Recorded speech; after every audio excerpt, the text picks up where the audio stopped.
how much should a facility place in the budget for ICD-10 transition?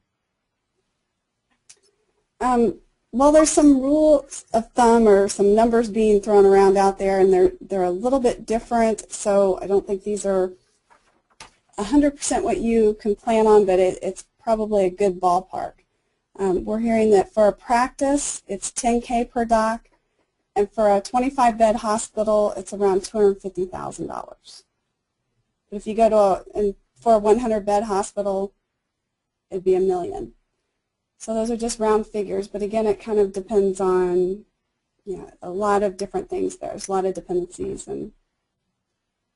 Yeah, and you can also tie in other budgets to this because there are benefits that are going to occur as a kind of a net result of ICD-10. I mean, improving the accuracy of clinical documentation is going to help you more carefully track quality measures.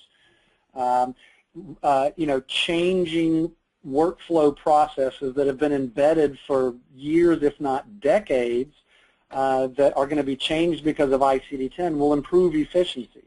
So you may have budgets from compliance, from finance, from quality that can be pulled from, or at least from a planning perspective, you can recognize the outcomes are not just going to be the ability to submit a bill and get paid, but I think you need to kind of recognize the risk-reward side. The reward is a bit larger than just submitting claims if you're really doing it carefully. I mean, you can use some of this time and effort to recognize that adopting EHRs more readily is going to be a benefit of the increased granularity required by ICD-10. Your coders and billers having more anatomy and terminology training and more of an awareness of the level of detail required can really be positive impacts, and those budgets can be shared from a planning perspective. Absolutely. That's a really good point, Gary. And in addition, as you're going along the way and doing your assessments and things like that, that you can find workflow issues and fix those along the way. You don't want it to deter you, but you can do some real optimization along the way that helps you and benefits the bottom line.